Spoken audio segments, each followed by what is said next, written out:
Hola a todos, ya sea buenos días, buenas tardes o buenas noches. El primer video del canal abordará la temática de la gripe, justamente esa enfermedad que solo creemos que constituye una leve molestia en el día a día, causándonos toda una serie de síntomas que reducen nuestra productividad. Los efectos del virus son tenues en el organismo humano actual, pero, a pesar de ello, una de las mayores epidemias a nivel mundial la ha constituido uno de los serotipos de esta enfermedad. Vamos a remitirnos un poco a la historia para comprender la magnitud de este proceso en el pasado y algunas de las nomenclaturas necesarias para continuar con nuestro video. En 1580, la pandemia gripal comenzó en Asia, extendiéndose posteriormente a Europa, África y finalmente a toda América. Los italianos la denominaron influencia planetaria debido a toda una serie de fenómenos astrales que se observaron previo al brote. De esta denominación ha surgido el nombre de influenza. Las pandemias que se sucedieron durante los siglos XVII y XVIII, siendo la de 1830 al 33 especialmente virulenta y de gran morbilidad, ya que infectó a una cuarta parte de la población expuesta.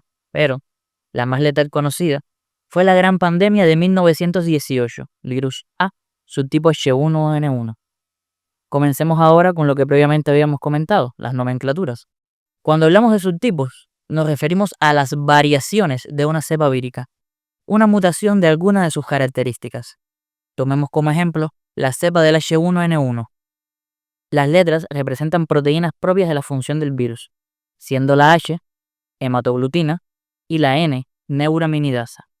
Y el número un tipo específico de esas proteínas. Lo traduciríamos técnicamente como la variación 1 de la proteína H. Y la segunda aclaración sería no confundir la gripe española con la influencia porcina de 2009, que, a pesar de ser del mismo subtipo del virus A, se estiman diferencias genéticas, dado que la mutación del H1N1 de 1918 permitió al virus adaptarse desde su huésped habitual, que eran las aves, a los humanos, mientras que la de 2009 fue una entidad recombinante de genes que, además de aves y humanos, también incluiría cerdos, como su nombre lo exhibe.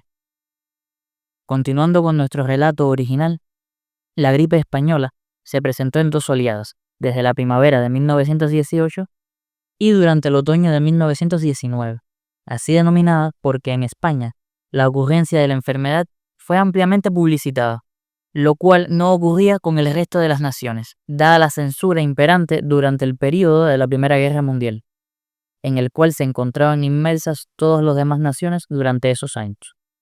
Las estimaciones más aproximadas indican que poco más de 20 millones de muertos hubieron, mientras que actualmente se sitúa la cifra entre los 50 y 100 millones de personas fallecidas por aquella pandemia.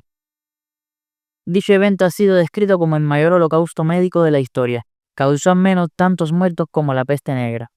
Esta gran mortalidad fue debida a la alta tasa de infectividad que alcanzó el 50% de las personas expuestas y a la gravedad de los síntomas causados por la producción masiva de moléculas mediadoras de la respuesta inflamatoria. Dichas moléculas reciben el nombre de citoquinas. A esto hay que sumar que los primeros síntomas de 1918 fueron atribuidos a otras enfermedades como dengue, cólera, fiebre tifoidea. Un observador escribía que una de las peores complicaciones resultaba ser la hemorragia de las mucosas, especialmente la nasal y la del estómago, o la intestinal. También eran frecuentes el sangrado de oídos y las petequias, resultado de la disminución y afectación de las plaquetas.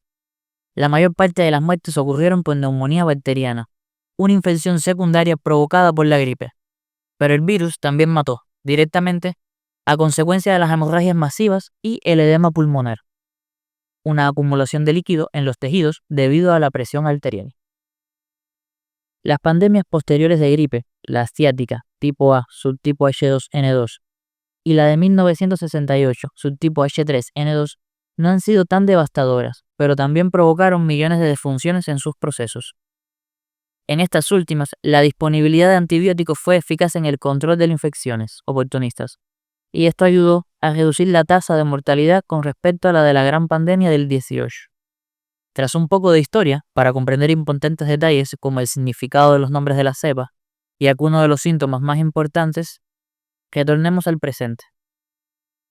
La gripe es una enfermedad infecciosa aguda, hallando su oportunidad de replicación o como otros lo entenderían mejor, reproducción, en las células epiteliales del tracto respiratorio, recubrimiento de áreas como la nariz, la garganta y los pulmones.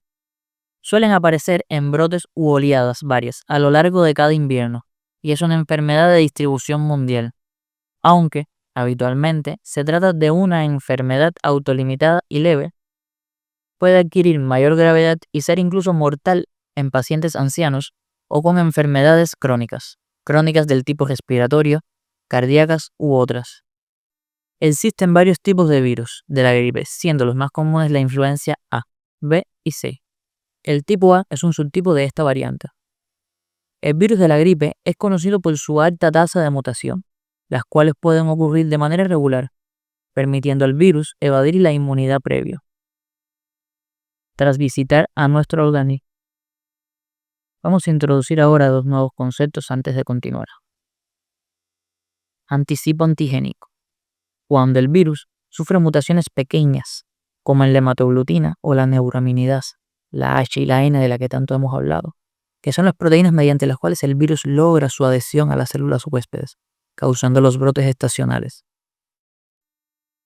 El otro, desviación antigénica, cuando ocurre un cambio mucho mayor en las proteínas del virus, lo que puede dar lugar a nuevas cepas. Las características de su aparición suele permitir recordar incluso la hora exacta de los síntomas, entre 18 o 72 horas, visto que poseen periodos de incubación extremadamente cortos, que es cuando son proclives los contagios, tras el contacto directo con el virus y la infección. Los primeros síntomas suelen ser típicos estornudos con sensación de resfriado, fiebre alta de hasta 39 grados, dolor en las articulaciones como las rodillas, codos y hombros, y en la musculatura dorso-lumbar. Otro síntoma es la odinofagia, el dolor faríngeo solo con deglutir saliva, con sensación de sequedad en la garganta. Tos generalmente seca o no productiva, dura entre 1 y 7 días, siendo 3 lo más habitual. Dolores de cabeza es otro síntoma, que es solo consecuencia de la fiebre, la epiforia, que es un lagrimeo habitual, y dolor retroocular, que no suele referir espontáneamente, pero que le aparece al pedirle que lateralice la mirada. Este síntoma es muy característico de la gripe y debe ser tomado en cuenta sobre todo tras vivir o visitar en países tropicales, dado que existen otras enfermedades que lo ocasionan, como el dengue, la chikungunya y el oropuche, que pueden conllevar a cuadros más graves. Disnea, otro síntoma, que se traduce en alteración de la frecuencia respiratoria, que solo suele producirse si hay patología respiratoria previa, como las enfermedades de bases mencionadas. Dolor retroesternal leve, sobre todo en la zona del pecho, relacionado con la necrosis del epitelio traqueal, la muerte de las células propias de esa zona. Dolor abdominal, más habitual en niños con infección por virus del tipo B. Y agitación ocular, congestión de la mucosa orofaringea, enrojecimiento de la piel, especialmente la cara, entre otra gran cantidad de síntomas que, aunque no tienen una gran relevancia, sí pueden ser práctico conocerlos. Diagnóstico diferencial. El resfriado común puede ser difícil diferenciarlo en sus primeras fases, pero normalmente los síntomas de la gripe son de presentación más brusca. Es característico que el paciente recuerde incluso la hora exacta en que aparecieron, como ya había comentado, y son más intensos y duraderos que sus equivalentes en el cuadro catarral. La faringitis estreptocócica es otro con los cuales podemos confundirnos. Su clínica inicial puede ser similar, pero pronto aparecen los exudados purulentos típicos. Otro diagnóstico diferencial sería el adenovirus. Sus procesos tienen un inicio progresivo y el dolor faríngeo es mucho mayor. La mayor dificultad diagnóstica, si la epidemia aún no está establecida, puede darse con el enterovirus y el arbovirus, que tienen cuadros clínicos apenas distinguibles. Pero al contrario, estos no presentan tos. Ambos tipos de virus son con frecuencia responsables de la llamada gripe abdominal. La transmisión del virus de la gripe es principalmente a través de pequeñas gotitas respiratorias donde la persona infectada toso o estornudo. También puede transmitirse tras contacto con las superficies contaminadas, lo que hace que el virus se disemine mucho más rápido en ambientes cerrados. Ahora, ¿cómo prevenimos la gripe? Existe una vacuna contra esta, elaborada anualmente con virus inactivados en función del tipo o tipos de viriones que fueron responsables de las epidemias del invierno anterior. Con esta vacuna se consigue una protección entre el 50 y el 80%, nunca del 100%. Se debe administrar hasta mediados del mes de septiembre y es aconsejable en cualquier persona e indicada especialmente en adultos mayores o enfermos crónicos cardíacos o respiratorios para evitar complicaciones secundarias. Excepcionalmente, puede plantearse también hacer una prevención con algunos fármacos antivirales que se utilizan en el tratamiento. Los medicamentos antivirales funcionan mejor si se comienzan a tomar inmediatamente después de que la persona enferma, aproximadamente dentro de los 2 días después del inicio de la enfermedad. Ahora, dentro del contexto típico de esta enfermedad, los consejos generales para una persona afectada de gripe son reposo, ingesta abundante de líquidos, que, aunque existe poca evidencia de su utilidad más allá de mantener el cuerpo debidamente hidratado, y el uso de algún fármaco que alivie los síntomas. En este caso, la aspirina no está indicada en niños ni adolescentes o síntomas, dado que el tratamiento previo parece aumentar la susceptibilidad de padecerla y tampoco debe ser administrada en cualquier otra situación febril, para evitar la aparición del síndrome de Snelle, la mobilización infrecuente pero grave del hígado y del cerebro, que puede afectarles cuando toma este antiinflamatorio en el contexto de algunas enfermedades virales, especialmente la infección por el influenza virus V, dado que, al fin y al cabo, no podremos distinguirlo hasta avanzados y poco en proceso patológico. También tenemos algunos complementos como las vitaminas y el zinc. Diversos experimentos científicos han investigado si el tomar una cantidad mayor de lo normal de alguno de estos nutrientes es útil contra las enfermedades infecciosas, incluyendo a la propia gripe y a otras que afectan al tracto respiratorio, resfriados en celes. Estas invenciones se han centrado principalmente en estudiar la vitamina C, pero en algún caso se han extendido incluso hasta la vitamina D y el zinc. Como resultado, las investigaciones solo han encontrado que el tomar una cantidad adicional de estos nutrientes ayuda a reducir la duración y la severidad de las enfermedades infecciosas, sin haber sido demostrado que eso valga para prevenirlas. En cualquier caso, sus efectos pueden variar dependiendo del paciente. Una cuestión distinta son los casos de desnutrición, en los que estos nutrientes deben ser ingeridos, de alguna manera, hasta niveles suficientes para asegurar que el sistema inmunitario del cuerpo humano funcione de manera adecuada. Esto consigue una gran mejoría en países en vías de desarrollo para prevenir y curar enfermedades como la neumonía, la diarrea y la malaria, que pueden ser enfermedades que asociadas a la gripe pueden conllevar complicaciones mucho más serias. Acerca de la vitamina D, hay que tener también en cuenta que el cuerpo humano no tiene por qué ingerirla, puede estar expuesto al sol de manera moderada. Esto hace que la propia piel la produzca.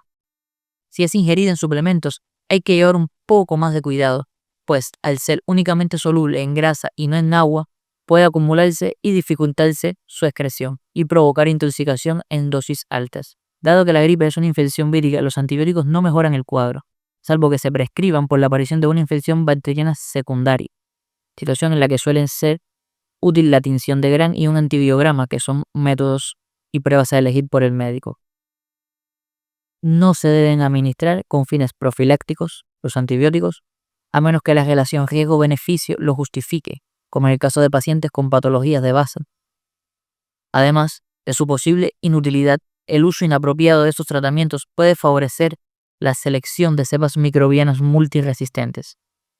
Los antivirales, que son otro de los medicamentos a elegir, en general los fármacos de esta familia se reservan para personas con alto riesgo de padecer complicaciones, como huesos mórbidos, hospitalizados, ancianos, menores de 5 años y con padecimientos secundarios. Los dos tipos principales de antivirales son los inhibidores de la neuraminidasa y los inhibidores M2, derivados de la adamantano, que se encargan de obstruir el funcionamiento de las dos proteínas que habíamos mencionado anteriormente, la achilina, la hematoglutina y la neuraminidasa. Bueno, hasta el video de esta ocasión, espero que haya sido de agrado y de interés de todos.